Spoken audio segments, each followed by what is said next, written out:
Merhaba arkadaşlar. Salih Toys Evin kanalımıza hoş geldiniz.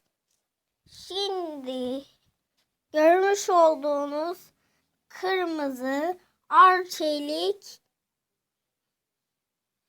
1600W Arçelik siyah konfor King Bolt Fakir ve Blue House.